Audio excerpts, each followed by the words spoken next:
Hey everyone, welcome back.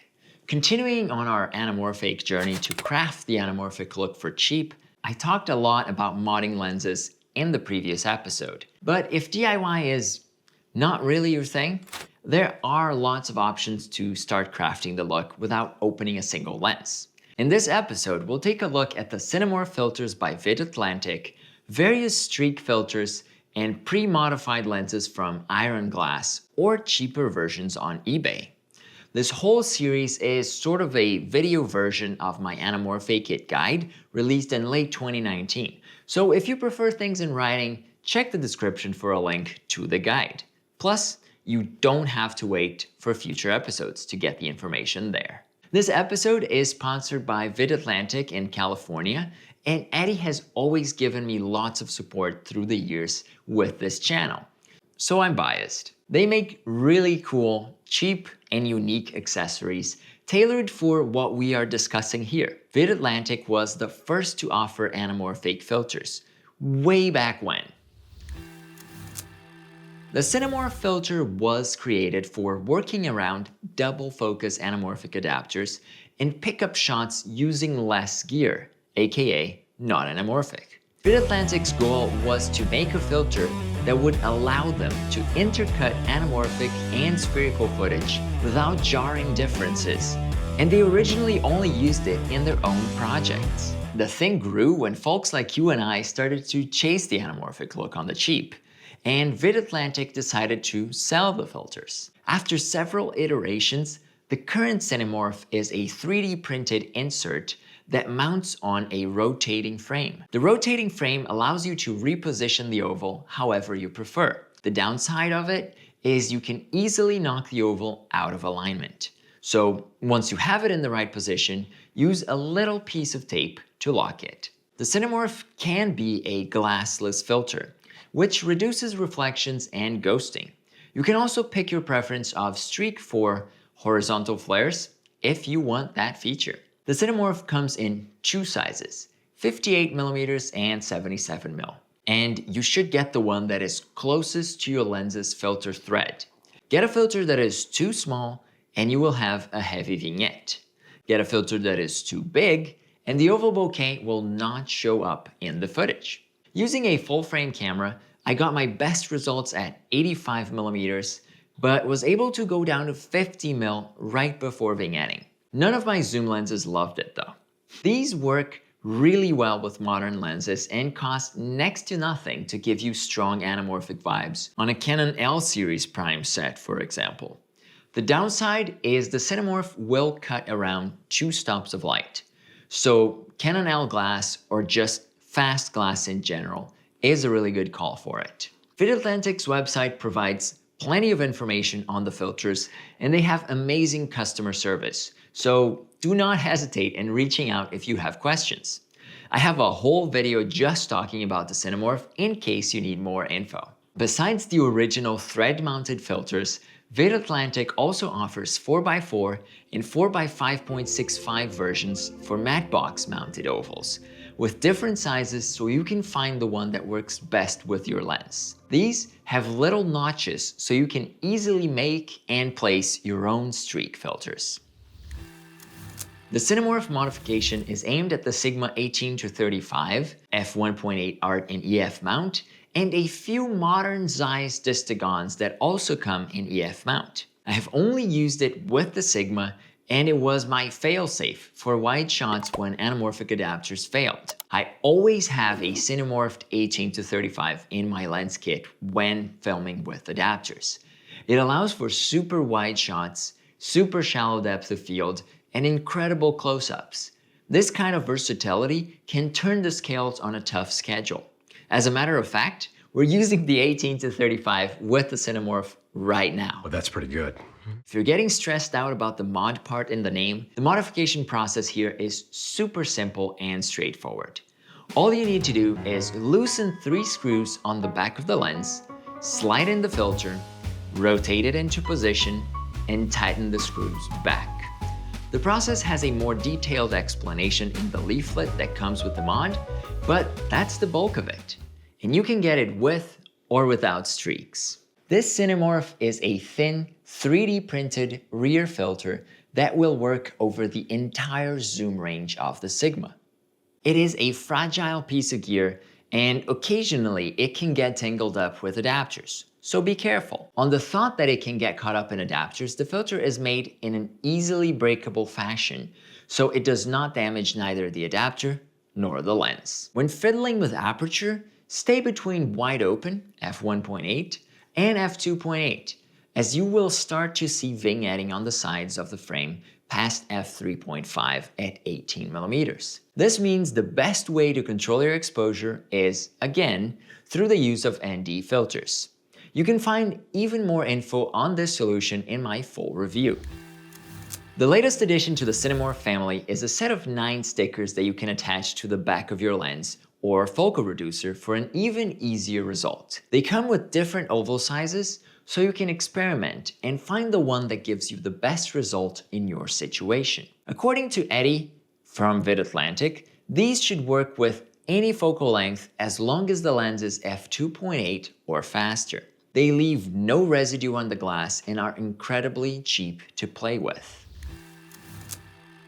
Using streak filters is how the fancy folks cope with anamorfaking.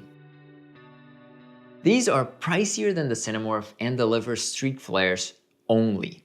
They do so through an array of thin, evenly spaced lines. The space between the lines is how you rate them, going from 1mm for the strongest flares to 4mm and a subtler effect. The lines can be colored, tinting the flare, or neutral, where the flare takes the same color as the light source. Coming from Tiffen and Schneider, these filters are aimed at bigger gear and usually come in 4x4 or 4x5.65. Thankfully, options in 77mm or 82mm have joined their ranks at lower prices. The round versions come on with a rotating tray so you can align the flares to your preference. As you can see here, the flare is pretty nice and strong. The other thing that you can notice straight away is the lines from the filter show up noticeably in bokeh. One of the biggest advantages of the streak filter over the regular Cinemorph and other anamorphake techniques is that streak filters will work well with wide-angle lenses down to 25mm, but the flares start to get bendy as they move towards the edge of the frame. I like the effect as it makes me feel the image is not flat, and these are not slapped in post flares. If you want to play with the effect before committing to an expensive Tiffen/Schneider filter, Koken offers much cheaper options. Its A and P lines sell between $10 and $50. The filter you are looking for is the Koken P058 2-point star. You will also have to commit to Koken's filter holder, but it's not that much of a challenge. Challenge accepted. We have an entire episode about streak flares coming up, with many DIY solutions and comparisons between different brands. So hang tight and subscribe to be notified when it's out. Then, how do streak flares compare to an actual anamorphic flare? Here are flares from an Atlas Orion 40mm, Sirui 50mm, and a streak filter on a contact size 50mm. The streak filter produces flares that aren't as organic as the ones created by the lenses. They don't blend into the footage as nicely, but we're also just overanalyzing things. If you have them as part of a narrative sequence, it is hard to point out and yell, "That's a streak flare, not a real anamorphic lens." Disgusting. That is awful. Why would they use that?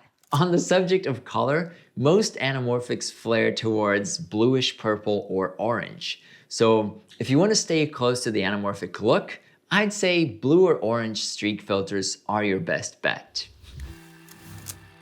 Ironglass became a player in the anamorphake market shortly after I posted tutorials on how to modify Soviet lenses on my channel. Ironglass has taken it much further than I did, modifying lenses I have never touched before. Located in Ukraine, they have quick and easy access to all of the base lenses they need, plus proper tools for intense modifications.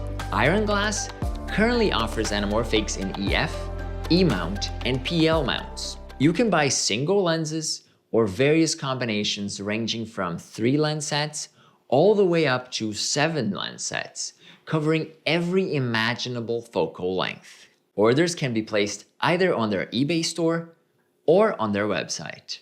You also get some level of customization by choosing flare and aperture colors.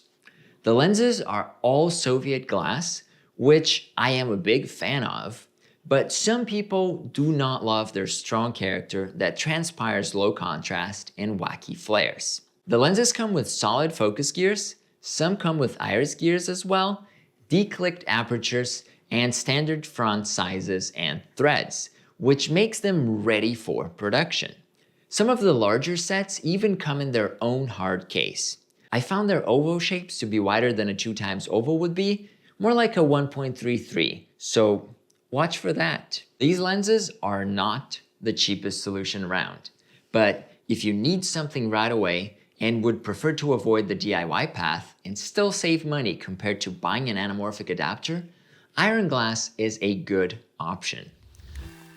A bunch of other eBay sellers also offer anamorphic lenses on eBay or Etsy. These are mostly Gallius 44s and usually in the same price range. These are good options if you just want to play around and explore the look without committing either a lot of money or a lot of effort in doing your own modifications. The downgrade is these anamorphics are mostly limited to Soviet or very cheap vintage optics.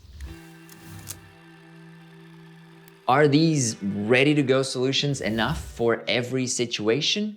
No, but they can help you get started quickly and assess if this is a look that you like and an experience that you can put up with. If everything checks out, you can start diving deeper into your own mods and really creating the look that you're after. My main criticism to the options out there, especially with pre-modified lenses, is they're all based around Soviet glass, which is not a look that everyone loves or that serves every project. The Cinemorph is pretty awesome, and the wide variety of options makes it easier to find something that'll work with your setup. Still, you might find the limitations tough to work around if you don't run tests before going out to shoot with them. On the next episodes, we're gonna get into custom solutions regarding modifications and streak flare control, so you can design and build a truly unique look that tailors to your shooting style and equipment. Thank you for hanging out, and I'll see you next time. Tiffen out.